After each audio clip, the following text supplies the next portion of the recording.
Hello everyone, welcome to study with me.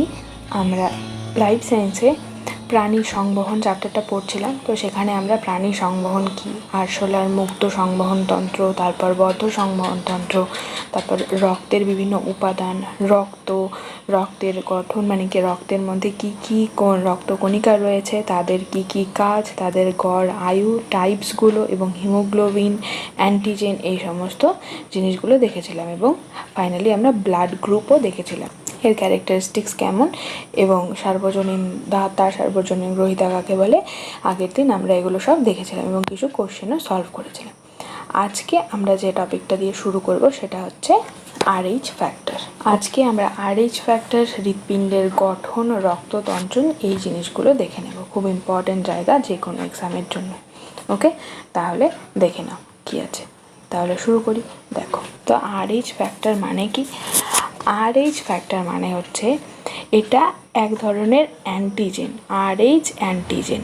ওকে, এই RH antigen এটা বা অ্যাগ্লুটিনোজেন যাকে বলা যায়, সেটা 1940-তে ল্যান্ডস্টেইনার মানে যিনি ব্লাড গ্রুপ আবিষ্কার করেন সেই কার্ল ল্যান্ডস্টেইনার আর উইনার, ওকে, এই দুজন বিজ্ঞানী কি করেন, ভারতীয় এক ধরনের বানরের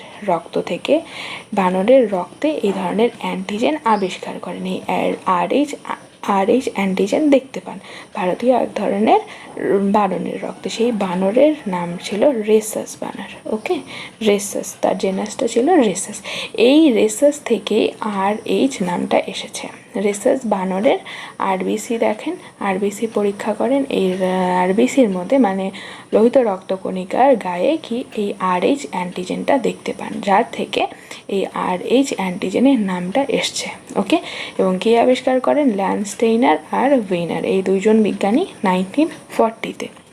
তারপর দেখা যায় যে এই অ্যান্টিজেন আবিষ্কার হয় 1940-তে। তারপর দেখা যায় যে ভারতে, ইন্ডিয়ায়, শ্রীলঙ্কায়, এই সমস্ত মেইনলি ইন্ডিয়ায় এবং শ্রীলঙ্কায় 95% লোকেরই লোহিত রক্তকণিকায় এই RH অ্যান্টিজেন পাওয়া যায়। ওকে, যে সমস্ত ব্যক্তির রক্তে এই RH অ্যান্টিজেন আছে তাদের বলা হয় RH পজিটিভ, এবং যে সমস্ত ব্যক্তির রক্তে এই RH অ্যান্টিজেন অনুপস্থিত তাদেরকে বলা হয় RH নেগেটিভ ব্লাড গ্রুপ যুক্ত। ওকে, তাহলে কি বললাম যে RH ফ্যাক্টর হচ্ছে একটা অ্যান্টিজেন বা অ্যাগ্লুটিনোজেন, যেটা আবিষ্কার করেন ল্যান্ডস্টেইনার এবং উইনার 1940-তে। কোথার থেকে আবিষ্কার করেন? একটা বানরের রক্তের মধ্যে, আরবিসির মধ্যে এই ফার্স্ট RH অ্যান্টিজেনটা দেখা যায়। এই RH অ্যান্টিজেনটা কেন RH নাম দেওয়া হয়? কারণ বানরটার নাম ছিল রিসাস বানর। সেই RH ফার্স্ট যে দুটো ওয়ার্ড, সেটার থেকে RH নাম দেওয়া হয়। তারপর দেখা যায় যে ইন্ডিয়া, শ্রীলঙ্কা, এই সমস্ত জায়গায় 95% মানুষের মধ্যেই এই RH অ্যান্টিজেনটা পাওয়া যায়। তো যাদের রক্তে RH অ্যান্টিজেন আছে তাদের বলা হয় পজিটিভ, আর যাদের নেই তাদের বলা হয় RH নেগেটিভ। যেমন আমরা বলি বি পজিটিভ ব্লাড গ্রুপ, আমার ব্লাড গ্রুপ বি পজিটিভ, আমার ব্লাড গ্রুপ ও নেগেটিভ। তাহলে এই নেগেটিভ মানে তার রক্তে ও ব্লাড গ্রুপ আর তার মধ্যে RH নেই, RH নেগেটিভ। ওকে, বি পজিটিভ মানে তার ব্লাড গ্রুপ বি এবং তার মধ্যে RH অ্যান্টিজেন আছে, তাই বি পজিটিভ। বুঝতে পারলে? এটা হচ্ছে RH ফ্যাক্টর। তো RH ফ্যাক্টরের কাজ কি? RH ফ্যাক্টর কি হয়, যখন রক্ত সঞ্চালন করা হয় মানে রক্ত দান করে, যখন যেই দাতা এবং গ্রহিতা যে হয়, যিনি ডোনার এবং যিনি রিসিপিয়েন্ট, তাদের RH ফ্যাক্টরটা সবসময় এক হতে হয়। কেন? যেমন কি নেগেটিভ ব্লাড গ্রুপের কোনো রেসিপিয়েন্টকে কখনো পজিটিভ ব্লাড গ্রুপের রক্ত দেওয়া যাবে না।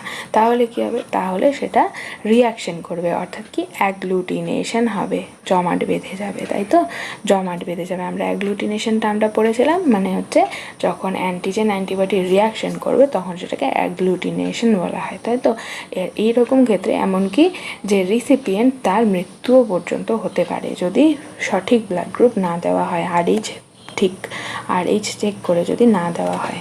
ওকে, এই RH সম্পর্কিত একটা ডিজিজ হলো এরিথ্রোব্লাস্টোসিস ফিটালিস। অ্যাকচুয়ালি একটা কন্ডিশন। এক্ষেত্রে কী হয়, যদি কোনো সন্তান সম্ভবা বা গর্ভবতী মায়ের ব্লাড গ্রুপ হয় RH নেগেটিভ এবং তার গর্ভের সন্তানের RH পজিটিভ ব্লাড গ্রুপ হয়, অর্থাৎ কি এই সন্তানের বাবার RH পজিটিভ ছিল, তাই বাবা আর মা দুজনের ব্লাড গ্রুপের থেকেই সন্তানের RH ব্লাড গ্রুপ নির্ধারিত হয়। তো সন্তানের RH হয়েছে পজিটিভ, এবং যে গর্ভবতী মা তার যদি ব্লাড গ্রুপ নেগেটিভ হয় তখন প্রথম সন্তানের ডেলিভারির সময় কোনো প্রবলেম হয় না, কারণ সেক্ষেত্রে কি হয়, কোনো ডেলিভারির আগে, সন্তান প্রসবের আগে মায়ের ব্লাড গ্রুপের সাথে কিন্তু গর্ভের সন্তানের ব্লাডের কোনো ট্রান্সমিশন হয় না, ব্লাডের কোনো কানেকশন হয় না।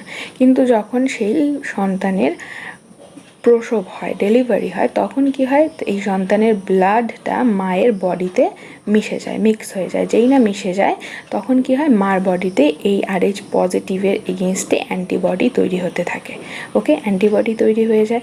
তাই সেকেন্ড টাইম যদি এই RH পজিটিভ আরেকজন সন্তান ধারণ করেন সেই একই মা, তখন কি হবে, তখন এই ব্লাড গ্রুপের বিরুদ্ধে মার বডিতে যেহেতু অ্যান্টিবডি তৈরি হয়েছে, তখন কি হয়, তখন এই যেই না শিশুর দেহ তৈরি হতে থাকে, তখন এই শিশুর দেহের RBCকে এই মায়ের বডির অ্যান্টিবডিগুলো ধ্বংস করতে শুরু করে। তাই শিশুটা অ্যানিমিয়া হয়ে যায়, শিশুগুলো ধ্বংস হয়ে শিশুটি মারা যায়। ওকে, মাতৃগর্ভেই শিশুটি মারা যায়। তাই এরিথ্রোসাইট মানে কি, এরিথ্রোসাইট মানে আমরা জানি যে এরিথ্রোসাইট মানে RBC, তাই তো, আর সেটা ব্লাস্ট হয়ে যায়, যেহেতু ধ্বংস হয়ে যাচ্ছে, তাই এই রোগটাকে বলা হয় এরিথ্রোব্লাস্টোসিস ফিটালিস। ফিটাস মানে ভ্রূণ।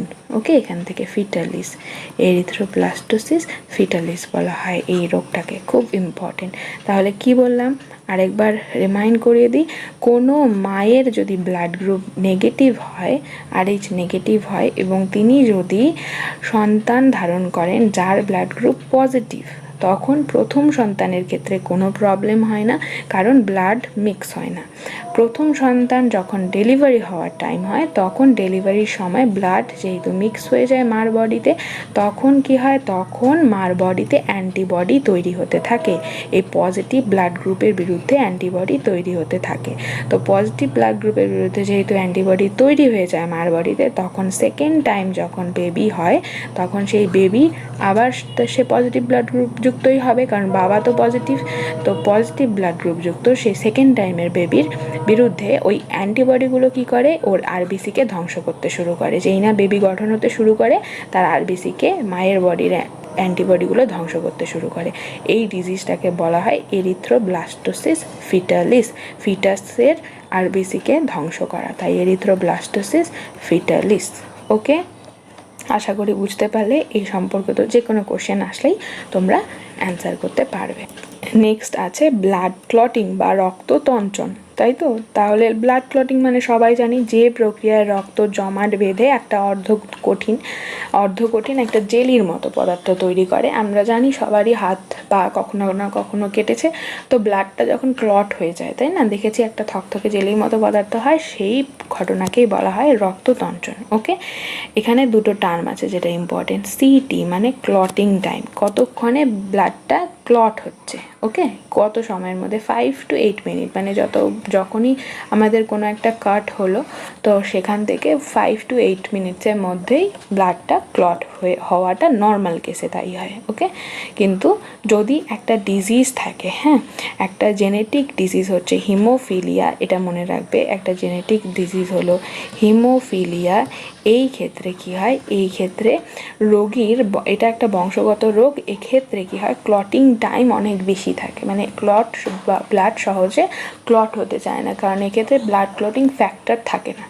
এটা একটা জেনেটিক ডিজিজ। ওকে, বংশ পরম্পরায় সঞ্চালিত হয়, তাদের ক্ষেত্রে কি হয়, ব্লাড ক্লট হতে চায় না, অনেক বেশি টাইম লাগে, রক্ত একবার পড়তে শুরু করলে আর বন্ধ হয় না। ওকে, তখন সেটা হিমোফিলিয়া হতেও পারে, সবসময় যে হবে তা না, জেনেটিক ডিজিজ হিমোফিলিয়া হলে এরকম সিমটম হয়। আর ব্লিডিং টাইম মানে কি, যতক্ষণ ধরে ব্লিড করছে, রক্ত মোক্ষণকাল মানে যতক্ষণ ধরে ব্লিড করছে, সেটা 2 to 5 মিনিটস মতো, নর্মাল কেসে 2 to 5 মিনিটস হয়। ওকে, এই BT মানে ব্লিডিং টাইম আর ক্লটিং টাইম, এটা মনে রাখবে। In normal cases clotting time মানে হচ্ছে 5 to 8 মিনিটস, আর in normal cases bleeding time হচ্ছে 2 to 5 মিনিটস মতো হয়। হলো, আচ্ছা, আর আরেকটা জিনিস ইম্পর্টেন্ট, যে সিরাম এবং প্লাজমা, এই ব্লাড ক্লটিং সম্পর্কিত আরেকটা জিনিস হচ্ছে সিরাম কি আর প্লাজমা কি, এই দুটো টার্ম ইম্পর্টেন্ট। দেখো একটা ভাব, মানে কোথাও কাটার পরে সেখান থেকে রক্ত বেরিয়ে গেল, রক্ত বেরোনোর পরে যখন একটা জায়গায় ওখানে একটু চিটচিটে ভাব থাকে, তাই না, একটু স্টিকি ফিলিং হয়, সেই জায়গাটা দেখবে হলদে হয়ে থাকে, সেটা হচ্ছে সেরাম। তার মানে কি, রক্তকে জমাট বাঁধতে সাহায্য করে ফাইব্রিনোজেন। ওকে, রক্ত যখন কোনো জায়গায় কেটে যায় সেখানে ফাইব্রিনগুলো মিলে এরকম জালের মতো হয়ে রক্তকে জমাট বাঁধতে সাহায্য করে। তো সিরাম মানে হচ্ছে যখন জমাট বেঁধে গেল, এখানে রক্ত কণিকাগুলো মিলে গেল, রক্ত কণিকাগুলো এই যে এখানে জমাট বেঁধে গেল, বাকি যে ফ্লুইড পার্টটা থাকবে সেটা হচ্ছে সিরাম। তার মানে সিরাম হচ্ছে রক্ত রস মাইনাস ফাইব্রিনোজেন। অবশ্যই রক্ত রস মানে প্লাজমা, তাই তো, রক্ত রস মাইনাস যদি ফাইব্রিনোজেন হয়, মানে যে ফাইব্রিনোজেন প্লাজমা বা রক্তরস মাইনাস ফাইব্রিনোজেন মানে হচ্ছে সিরাম। তার মানে ফাইব্রিনোজেন ক্লট করছে, এই ক্লট হয়ে গেল, ক্লট হওয়ার পরে বাকি যে জিনিসটা থাকতো রক্তরসে সেটাই হচ্ছে সিরাম। বুঝতে পারলে, যেটা হলদে রঙের হয়। ওকে, আর তাহলে প্লাজমা কি, প্লাজমা তো জানি, ফাইব্রিনোজেন যুক্ত যে রক্তরস সেটাই হচ্ছে প্লাজমা। রক্তের একটা উপাদান তো প্লাজমা বা রক্তরস, তার মানে কি প্লাজমার মধ্যে ফাইব্রিনোজেন থাকবে, রক্তরস উইথ ফাইব্রিনোজেন যখন হবে, রক্তরস উইথ ফাইব্রিনোজেন, তাই তো, ফাইব্রিনোজেন যুক্ত যখন হবে সেটাকে বলবো প্লাজমা। আর যদি ফাইব্রিনোজেন বাদ দিই রক্তরস থেকে, তাহলে যেটা পড়ে থাকে সেটা হচ্ছে সিরাম। বুঝতে পারলে, এই দুটো টার্ম ইম্পর্টেন্ট। এখানে আরেকটা টার্ম হচ্ছে থ্রম্বোসিস। যদি কখনো রক্ত নালীর মধ্যে, আমরা জানি রক্ত বাহের মধ্যে হেপারিন থাকে, তাই রক্ত জমাট বাঁধে না, তো রক্ত নালীতে কোনো কারণে হেপারিনের ডেফিসিয়েন্সি বা কোনো কারণে যদি রক্ত জমাট বেঁধে যায়, যদি এরকম ক্লট হয়ে যায়, ওকে, অনেক সময় কোলেস্টেরল জমে যায় রক্তবাহের মধ্যে এইভাবে যদি কোলেস্টেরল বেশি হয় শরীরে জমে যায়, তখন কী হয়, রক্তগুলো এইভাবে পাস হতে পারে না ঠিক করে, তখন এখানে জমে যায় রক্ত, ওকে, ক্লট হয়ে যায় রক্তবাহের মধ্যে, এই ঘটনাকে বলা হয় থ্রম্বোসিস। এই টার্মটাও ইম্পর্টেন্ট, এই ঘটনাটাকে বলা হয় থ্রম্বোসিস, অর্থাৎ রক্তবাহের মধ্যে রক্ত জমাট বাঁধার যে ঘটনা, রক্তবাহের মধ্যে রক্ত জমাট বাঁধার যে ঘটনা, তাকে বলা হয় থ্রম্বোসিস। বুঝতে পারলে, এই কয়েকটা টার্ম মনে রাখো। হিমোফিলিয়া একটা ডিজিজ, যেটা হচ্ছে ব্লাড ক্লটিং হয় না যার জন্য, সিরাম মানে রক্তরস থেকে ফাইব্রিনোজেন বাদ দিলে হয় সিরাম, প্লাজমা ফাইব্রিনোজেন যুক্ত যে রক্তরস তাকে বলে প্লাজমা, আর থ্রম্বোসিস মানে রক্তবাহের মধ্যে যে ব্লাড ক্লট হয় তাকে, এই প্রসেসটাকে বলে থ্রম্বোসিস। হলো, নেক্সট আমরা আজকের মেইন পার্টে ঢুকছি, যেটা হচ্ছে হৃৎপিণ্ড। আজকে আমরা হৃৎপিণ্ডের স্ট্রাকচারটা দেখবো, যে হৃৎপিণ্ড কেমন হয়, ওকে, এবং কিভাবে হৃৎপিণ্ডের মধ্যে রক্ত সঞ্চালন হয়। প্রথমে এটা দেখতে হবে যে হৃৎপিণ্ড অবস্থান কোথায়। হৃৎপিণ্ড পড়ছি আমরা, তো হৃৎপিণ্ডের অবস্থান কোথায় সেটা প্রথমে দেখে নাও। হৃৎপিণ্ড কোথায় অবস্থিত? মানুষের হৃৎপিণ্ডটি কোথায়? বক্ষ গহ্বরে। এটা বক্ষ গহ্বর, এই সম্পূর্ণ জায়গাটা হচ্ছে বক্ষ গহ্বর। ডায়াফ্রাম এখানে থাকে, এই ডায়াফ্রামের উপরের অংশ হচ্ছে বক্ষ গহ্বর। এই বক্ষ গহ্বরে দুটো ফুসফুসের মাঝখানে, দেখো এটা রাইট লাং, এটা লেফট লাং, তাই তো, এই দুটো লাঙের মাঝখানে এখানে হচ্ছে হৃৎপিণ্ড অবস্থিত। মানুষটার সামনের দিক, তো এটা ডান দিক, এটা বাঁ দিক, তাই তো, তাহলে একটু বাঁ দিক ঘেঁষে লেফট লাঙের কাছেই হচ্ছে হৃৎপিণ্ড অবস্থিত। এবং হৃৎপিণ্ড আসলে একটা পাম্প যন্ত্র, তাই তো, এটা কি করছে? ব্লাডকে পাম্প করে, এক প্রকার পাম্প যন্ত্র, যেটা কি করে একটা নির্দিষ্ট রিদমে চলে, একটা নির্দিষ্ট ছন্দতে চলে।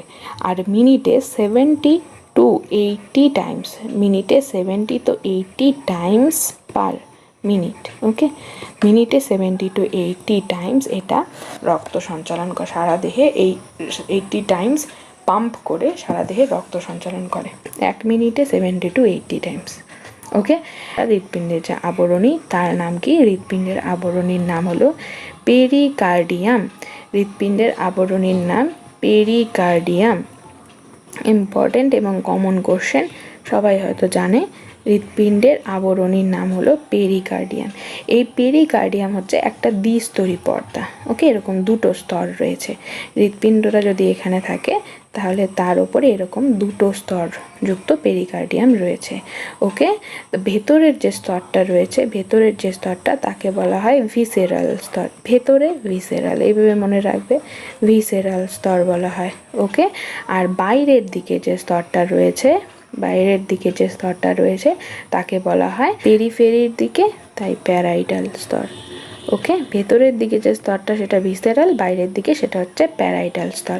আর তার মাঝে এখানে যে ফ্লুইডটা রয়েছে, ফ্লুইড যদি না থাকে তাহলে কী হবে, ঘর্ষণ হবে, ফ্রিকশন হওয়ার জন্য, তাহলে এখানে ক্ষতি হবে। তাই যাতে ফ্রিকশন না হয় তাই জন্য যে কোনো দ্বিস্তরী পর্দার মাঝে ফ্লুইড থাকে। ওকে, এটার নাম হচ্ছে পেরিকার্ডিয়াল ফ্লুইড, পেরিকার্ডিয়াল ফ্লুইড,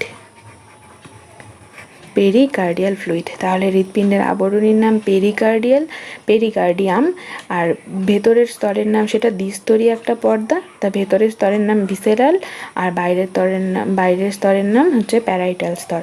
দুটো স্তরের মাঝখানে যে ফ্লুইড আছে সেটা হচ্ছে পেরিকার্ডিয়াল ফ্লুইড। ওকে, বা পেরিকার্ডিয়াল তরল। বুঝতে পারলে? দেখো হৃৎপিণ্ডের এখন প্রকোষ্ঠ কী কী আছে খুব ভালো করে দেখো। এটা একটা মানুষের হৃৎপিণ্ড। ওকে, যার ক্ষেত্রে কি হয়, সেটা সবচেয়ে উন্নত এখনো পর্যন্ত হৃৎপিণ্ড হচ্ছে 4টি প্রকোষ্ঠযুক্ত হৃৎপিণ্ড। সেখানে কি কি প্রকোষ্ঠ আছে? মানুষের হৃৎপিণ্ড আমরা জানি কটি, 4টি প্রকোষ্ঠ নিয়ে গঠিত, তাই তো? 4টি প্রকোষ্ঠ আছে। ওপরে দুটি অলিন্দ, এটা হচ্ছে ডান অলিন্দ আর এটা হচ্ছে বাম অলিন্দ। ওকে, আর নিচে এটা হচ্ছে ডান নিলয় আর এটা হচ্ছে বাম নিলয়। এইরকম 4টা পার্ট রয়েছে। কি কি বললাম? ডান অলিন্দ, ডান নিলয় আর বাম অলিন্দ, বাম নিলয়, এই 4টা প্রকোষ্ঠ নিয়ে মানব হৃৎপিণ্ড গঠিত হয়। হলো, ডান অলিন্দ এবং বাম অলিন্দর মাঝখানে যে প্রাচীর রয়েছে তাকে বলা হয় আন্ত অলিন্দ প্রাচীর। দুটো অলিন্দর মাঝখানে, তাই বলা হয় আন্ত অলিন্দ প্রাচীর। আন্ত অলিন্দ, দুটো অলিন্দের মাঝখানে আন্ত অলিন্দ প্রাচীর। একইভাবে এখানে যে প্রাচীর থাকবে, একইভাবে দুটো নিলয়ের মাঝখানে যে প্রাচীর থাকবে তাকে বলা হবে আন্তঃনিলয় প্রাচীর, আন্তঃনিলয় প্রাচীর। ওকে, তাহলে এটা হলো প্রকোষ্ঠ।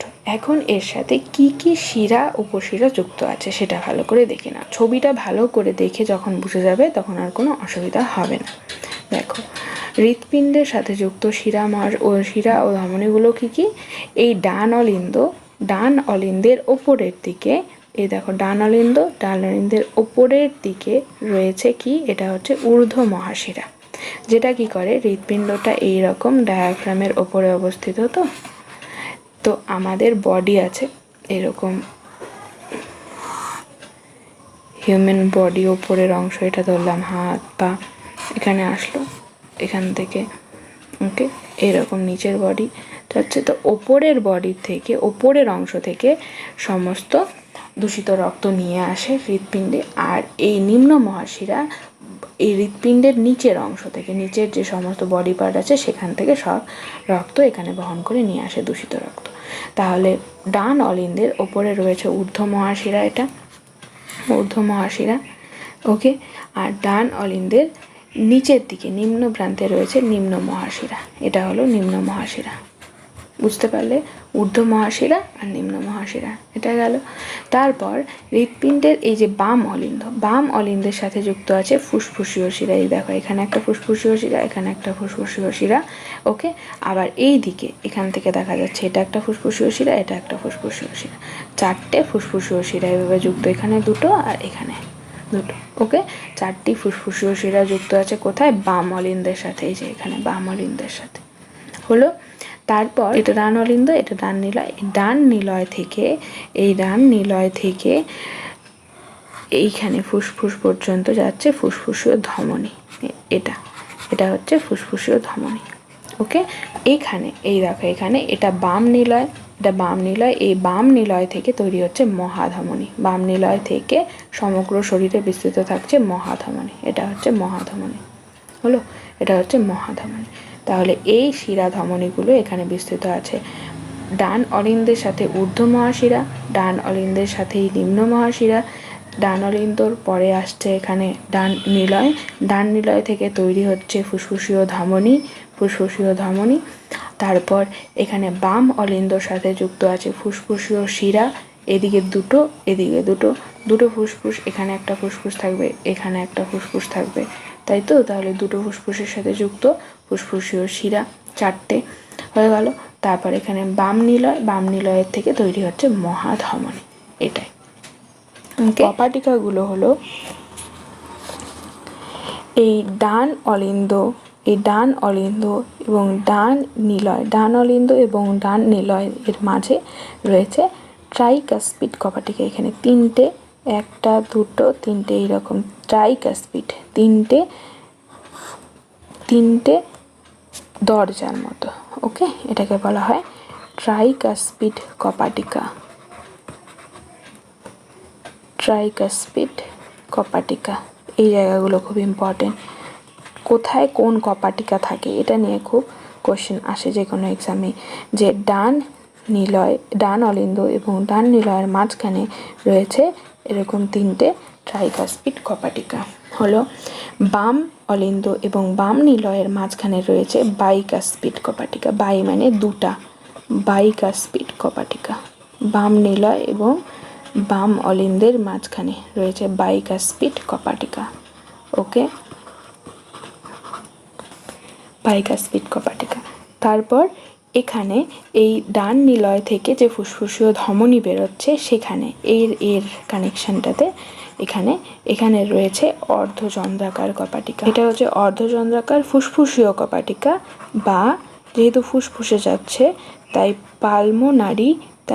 পালমোনারি কপাটিকাও বলা হয়, পালমোনারি কপাটিকা,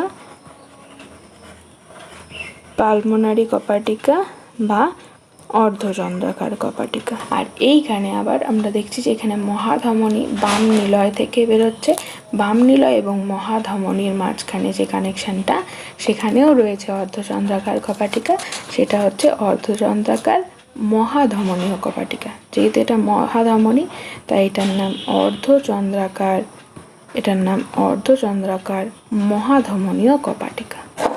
ওকে, তাহলে এই কপাটিকাগুলো হলো, এইগুলো কি একমুখী রক্তের প্রবাহকে নিয়ন্ত্রণ করে। এই কপাটিকাগুলো মানে ডান অলিন্দ থেকে সবসময় ডান নিলয়ে রক্ত আসতে পারবে, কিন্তু উল্টো যেতে পারবে না। ওকে, মানে এক সাইডেই এটা আসতে পারবে, রক্তগুলো উল্টো পথে যেতে পারবে না, তাহলে বাধা দেবে। আবার এই কপাটিকাও সেম, এভাবে ফুসফুসীয় ধমনীতে যেতে পারবে কিন্তু ব্যাক করে আসতে পারবে না। ওকে, বাইকাসপিড কপাটিকাও তাই, বাম অলিন্দ থেকে বাম নিলয়ে আসতে পারবে রক্ত, কিন্তু ব্যাক করে যেতে পারবে না এই কপাটিকাগুলো, তাই এই মাঝখানে দরজার মতো কাজ করে। ওকে, তাহলে দেখে নিতে যে কোথায় কোন কপাটিকা থাকে, এই কোশ্চেনগুলো খুব আসে। নেক্সট আমরা যেটা দেখব সেটা হচ্ছে যে কীভাবে ব্লাড ফ্লো করে। ওকে, খুব ভালো করে দেখবে। আমরা জানি যে শিরা কি করে, সারা বডি থেকে, সমস্ত বডি থেকে কি করবে, কার্বন ডাই অক্সাইড যুক্ত রক্ত, অর্থাৎ কি ডিঅক্সিজেনেটেড ব্লাড যাকে বলে, সারা বডি থেকে কার্বন ডাই অক্সাইড যুক্ত রক্ত কি করলো, ঊর্ধ্ব মহাশিরা আর এই নিম্ন মহাশিরা এটা দিয়ে চলে আসলো কোথায়, এই ডান অলিন্দে। এই যে ডান অলিন্দ, এখানে সারা বডি থেকে দূষিত রক্ত, অর্থাৎ কি কার্বন ডাই অক্সাইড যুক্ত রক্ত চলে আসলো। দেখো ব্লু কালার করা আছে যেই পার্টটা, সেটা হচ্ছে দূষিত রক্তকে দেখাচ্ছে। ওকে, আর রেডগুলো ভালো রক্তকে ইন্ডিকেট করছে। ওকে, তাহলে ছবিটা ভালো করে দেখো, সারা বডি থেকে ঊর্ধ্ব মহাশিরা ও নিম্ন মহাশিরা দিয়ে দূষিত রক্ত চলে আসলো ডান অলিন্দে আসলো। তারপর সেখান থেকে এই যে ট্রাইকাসপিড কপাটিকা দিয়ে চলে আসলো হচ্ছে ডান নিলয়ে, এখান থেকে নিচে নেমে গেল, ডান নিলয়ে চলে আসলো। তারপর এই ডান নিলয় থেকে রক্ত এবার কোথায় যাবে, ডান নিলয় থেকে কে আছে, এই যে ফুসফুসীয় ধমনী, ডান নিলয় থেকে, এই ডান নিলয় থেকে কি হবে, ডান নিলয় থেকে ফুসফুসীয় ধমনী দিয়ে চলে যাবে ফুসফুসের মধ্যে, ডান নিলয় থেকে ফুসফুসীয় ধমনী দিয়ে চলে যাচ্ছে ফুসফুসের মধ্যে হচ্ছে। তখন ফুসফুসে কি হচ্ছে, সেই রক্তটা অক্সিজেনেটেড হয়ে যায়, এটা কিন্তু খারাপ রক্ত নিয়ে গেল, ফুসফুসীয় ধমনী কিন্তু খারাপ রক্তটা নিয়ে গেল, এই দেখো দূষিত রক্তটা ফুসফুসে নিয়ে গেল, সেখানে অক্সিজেন যুক্ত হবে এখন, তাই তো অক্সিজেন যুক্ত হবে, পিউরিফাই করে দেবে ব্লাডটাকে, ফুসফুস কী করবে, ব্লাডটাকে পিউরিফাই করে দেবে। হার্ট কিন্তু শুধু পাম্প করবে, হার্ট কিন্তু শুধু দেখো নিচ্ছে আসছে যাচ্ছে পাম্প করছে, পিউরিফাই কিন্তু এই ফুসফুসে গিয়ে হবে, অক্সিজেন পিউরিফাই করবে, করে তারপর কি করবে, ফুসফুসের থেকে এখন ফুসফুস থেকে এই দেখো ফুসফুসীয় শিরাগুলি দিয়ে, এখানে এই যে ফুসফুসীয় শিরাগুলি দিয়ে কি হবে, এই যে এখানে ফুসফুসীয় শিরা দিয়ে বাম অলিন্দে চলে আসলো ভালো রক্ত। এখানে পিউরিফাই হয়ে গেল ফুসফুসের মধ্যে, পিউরিফাই হয়ে ফুসফুসীয় শিরা দিয়ে এখানে চলে আসলো বাম অলিন্দে ভালো রক্ত। তারপর এখান থেকে বাইকাসপিড কপাটিকা দিয়ে চলে আসলো বাম নিলয়ে, বাম নিলয়ে নিচে চলে আসলো। এখন বাম নিলয় থেকে কোন মহাশিরা বেরোচ্ছে আমরা খুব ভালো মতো জানি, বাম নিলয় থেকে এই যে মহাশিরা অর্থাৎ কি মহাধমনী বেরোচ্ছে, আর এই মহাধমনী তখন সারা বডিতে গিয়ে এই ভালো রক্তটাকে, অক্সিজেনযুক্ত রক্তটাকে সাপ্লাই করবে। ওকে, আরেকবার দেখি কি হলো, সারা বডি থেকে কার্বন ডাই অক্সাইড যুক্ত রক্ত এই ঊর্ধ্ব মহাশিরা দিয়ে, এই ঊর্ধ্ব মহাশিরা দিয়ে আর এই নিম্ন মহাশিরা দিয়ে চলে আসলো ডান অলিন্দে, ডান অলিন্দ থেকে চলে আসলো ডান নিলয়ে, তারপর ডান নিলয় থেকে এই ফুসফুসীয় ধমনী দিয়ে চলে গেল ফুসফুসের মধ্যে পিউরিফাই করার জন্য। ফুসফুসে অক্সিজেন আছে, ওখানে গিয়ে পিউরিফাই হয়ে গেল, হয়ে এই ফুসফুসীয় শিরা দিয়ে, ফুসফুসীয় শিরা দিয়ে চলে আসলো বাম অলিন্দে, বাম অলিন্দ থেকে তারপর চলে আসলো বাম নিলয়ে, আর বাম নিলয় থেকে শুরু হচ্ছে আমাদের মহাধমনী। এই মহাধমনী কী করবে, সারা বডিতে তখন গিয়ে এই ভালো রক্তগুলো ছড়িয়ে দিল, অক্সিজেনযুক্ত রক্ত সারা বডিতে ছড়িয়ে দিল। তাহলে এখান থেকে আমরা কি দেখতে পারলাম, যে ধমনী, ধমনী এই যে মহাধমনী দিয়েই অক্সিজেনেটেড রক্ত ট্রান্সফার হচ্ছে, তাই তো? তাহলে ধমনী কী রকম রক্ত বহন করে, অক্সিজেনযুক্ত রক্ত বহন করে, দেখতে পারলাম। আর শিরা কি করে, এই যে সারা বডি থেকে ঊর্ধ্ব মহাশিরা নিম্ন মহাশিরা নিয়ে আসলো দূষিত রক্ত, তাহলে শিরা কি করে, কার্বন ডাই অক্সাইড যুক্ত রক্ত বহন করে। কিন্তু এক্সেপশনাল কি দেখো, নিম্ন মহাশিরা ঊর্ধ্ব মহাশিরা দিয়ে তো খারাপ রক্ত মানে কার্বন ডাই অক্সাইড যুক্ত রক্ত আসলো, ফুসফুসীয় ধমনী দিয়ে কিন্তু দেখো এই খারাপ রক্তটাই ফুসফুসীয় ধমনী দিয়ে ফুসফুসের মধ্যে চলে গেল। তাহলে সব ধমনী অক্সিজেনযুক্ত রক্ত বহন করলেও ফুসফুসীয় ধমনী কেমন রক্ত বহন করে, ফুসফুসীয় ধমনী কিন্তু দূষিত রক্ত বহন করছে, তাই না? কারণ ফুসফুসীয় ধমনী দিয়েই তো ফুসফুসের মধ্যে খারাপ রক্তটা গেল, দূষিত রক্তটা গেল। তাই ধমনী অক্সিজেনযুক্ত রক্ত বহন করে, কিন্তু ফুসফুসীয় ধমনী কী করে, কার্বন ডাই অক্সাইড যুক্ত রক্ত বহন করে। আর শিরা, সারা বডি থেকে দেখো সব শিরাগুলো মিলে ঊর্ধ্ব মহাশিরা নিম্ন মহাশিরা খারাপ রক্ত নিয়ে আসলো, কিন্তু এইখানে দেখো ফুসফুসের থেকে যে শিরাটা আসছিল, ফুসফুসের থেকে যে শিরাটা বাম অলিন্দে রক্ত নিয়ে এসেছিল, সেটা কিন্তু ভালো রক্তটা নিয়ে আসছিল, তাই না? তাহলে ফুসফুসীয় শিরা হচ্ছে ভালো রক্ত অর্থাৎ কি অক্সিজেনেটেড রক্ত বহন করে, ফুসফুসীয় শিরা এক্সেপশনাল যেটা হচ্ছে অক্সিজেনেটেড রক্ত বহন করে। ওকে, আশা করি এইটা যদি ছবি থেকে যদি বুঝে থাকো তাহলে পরে তোমরা এটা নিয়ে কনফিউজ হবে না। নেক্সট আছে যে হৃৎপিণ্ডের মধ্যে কি কি সংযোগী কলা আছে, এই জায়গাটা একটু দেখে নাও। দেখো যে ডান অলিন্দ, এটা ডান অলিন্দ, এই ডান অলিন্দের ঊর্ধ্ব মহাশিরা, এটা ঊর্ধ্ব মহাশিরার সামনে, ঊর্ধ্ব মহাশিরার একদম সামনেই যে সংযোগী কলা অবস্থিত তার নাম হচ্ছে এসএ নোড। এসএ নোডের ফুল ফর্ম হচ্ছে সাইনো অ্যাট্রিয়াল নোড, খুব ইম্পর্টেন্ট জায়গা, এসএ নোড বা সাইনো অ্যাট্রিয়াল নোড। ওকে, একে বলা হয় হৃৎপিণ্ডের পেসমেকার। কি বলা হয়, হৃৎপিণ্ডের পেসমেকার বলা হয়, বুঝতে পারলে? এই এসএ নোডই হলো হৃৎপিণ্ডের পেসমেকার, অর্থাৎ কি হৃৎপিণ্ডর যে লাবডাব যে হচ্ছে যে স্পন্দটা সেটা মেনটেন করবে হচ্ছে এই এসএ নোড। এসএ নোড কাজ করা মানে হৃৎপিণ্ড পাম্প করতে শুরু করে দেওয়া। একটা বেবি যখন মায়ের বডিতে থাকে তখন 4th উইকে এই এসএ নোড গঠন হয়ে যায়। ওকে, তখন থেকেই বলা যায় যে সেটার মধ্যে প্রাণ চলে এসছে, ঠিক আছে, সেটা জীবিত। তো এসএ নোড এটা হচ্ছে পেসমেকার। আর তার ঠিক নিচে এখানে করোনারি সাইনাসের পাশেই যে সংযোগী কলা রয়েছে তার নাম হচ্ছে এভি নোড। এভির ফুল ফর্ম হলো অ্যাট্রিওভেন্ট্রিকুলার নোড। ওকে, পেসমেকার হচ্ছে এসএ নোড আর এভি নোড হচ্ছে অ্যাট্রিওভেন্ট্রিকুলার নোড। ওকে, এটা 40 থেকে 60 বার মতো 40 থেকে 60 বার স্পন্দন করে। আর এসএ নোড মিনিটে 70 থেকে 80 বার স্পন্দন করে। এসএ নোড হলো স্পন্দন প্রবাহ সৃষ্টি করে, ইলেকট্রিক পালসটা দেয় এই এসএ নোড এবং এভি নোড। আর এই এসএ নোড থেকে উৎপন্ন হয়ে আন্তঃনিলয় প্রাচীরে প্রবেশ করছে। এই যে এসএ নোড থেকে উৎপন্ন হয়ে আন্তঃনিলয় প্রাচীরে প্রবেশ করছে, মিনিটে 36 বার স্পন্দন করে, সেটা হচ্ছে হিজের বান্ডিল। এসএ নোড থেকে উৎপন্ন হচ্ছে হিজের বান্ডিল। আর পার্কিনজির তন্তু হচ্ছে হিজের বান্ডিল থেকে আবার তৈরি হচ্ছে। এই দেখো, হিজের বান্ডিল থেকে আবার তৈরি হচ্ছে যখন যে তন্তু, সেটা হচ্ছে পার্কিনজির তন্তু বলা হয় এটাকে। এটা মিনিটে 30 থেকে 35 বার মতো স্পন্দন করে। ওকে, এই সংযোগী কলাগুলো খেয়াল রাখতে হবে যে হৃৎপিণ্ডে কী কী সংযোগী কলা দেখা গেল। এই ওপরে যে মেইন যে হৃৎপিণ্ডের পেসমেকার, সেটা হলো এসএ নোড, সাইনোঅ্যাট্রিয়াল নোড, সেটা 70 থেকে 80 বার স্পন্দন করে। তারপর এখানে এসএ নোডের ঠিক একটু নিচে করোনারি সাইনাসের পাশে, সেখানে হচ্ছে এভি নোড, সেটা atrioventricular node. AV full form, সেটা 40 থেকে 60 বার মতো স্পন্দন করে। তারপর হচ্ছে এসএ নোড থেকে তৈরি হচ্ছে যে ব্রাঞ্চ, সেটা হিজের বান্ডিল, সেটা 36 বার মিনিটে স্পন্দন করে। আর হিজের বান্ডিল আর এটা হচ্ছে পার্কিনজির তন্তু। হিজের বান্ডিল থেকে তৈরি হচ্ছে, সেটা মিনিটে 30 থেকে 35 বার স্পন্দন সৃষ্টি করে। এরা সবাই মিলে পুরো হার্টকে পাম্প করতে হেল্প করে। ওকে, হার্টটা যে একবার পাম্প হচ্ছে সেটা করতে এই সবগুলো সংযোগী কলাই সাহায্য করে। বুঝতে পারলে?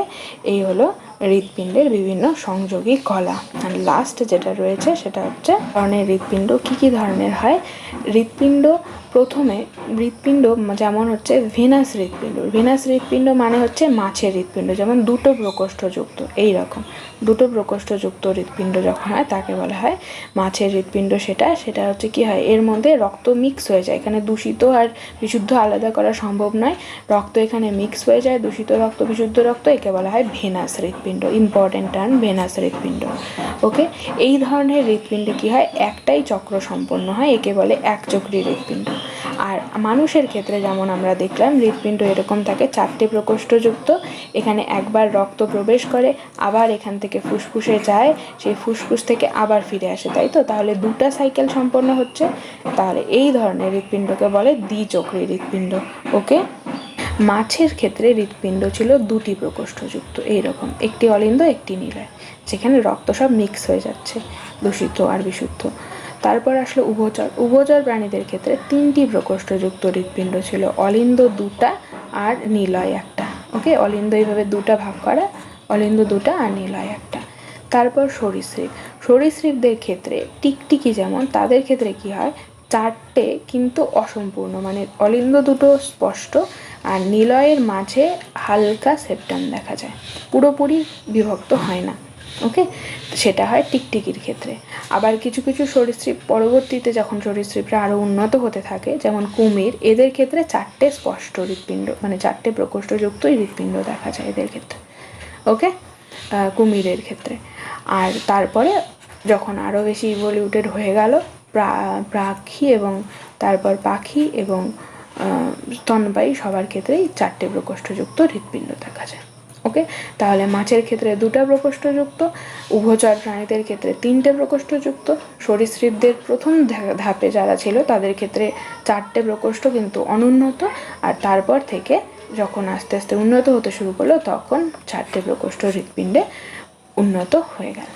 এই হলো সম্পূর্ণ হৃৎপিণ্ডের স্ট্রাকচার, হৃৎপিণ্ডের রক্তের পরিবহন, কিভাবে রক্ত পরিবাহিত হয়, বিভিন্ন কপাটিকাগুলো কীভাবে কাজ করে, বিভিন্ন সংযোগী কলা সম্পর্কে, বিভিন্ন কী প্রকোষ্ঠ থাকে, কীভাবে হৃৎপিণ্ড উন্নত হয়েছে, এই সমস্ত বিষয়গুলো আমরা আজকে দেখে নিলাম। ভিডিওটা একটু বড় হলো, কিন্তু এই সম্পূর্ণ ব্যাপারটা একসাথে না করলে একটু তোমাদের কনফিউশন থেকে যেত, তাই সমস্ত ব্যাপারটা একসাথে কমপ্লিট করলাম। তো যদি ভিডিওটা ভালো লাগে অবশ্যই লাইক করো, বন্ধুদের মধ্যে শেয়ার করো, যারা এখনও চ্যানেলটা সাবস্ক্রাইব করোনি সাবস্ক্রাইব করে পাশে বেল আইকনটা অবশ্যই প্রেস করে রেখো।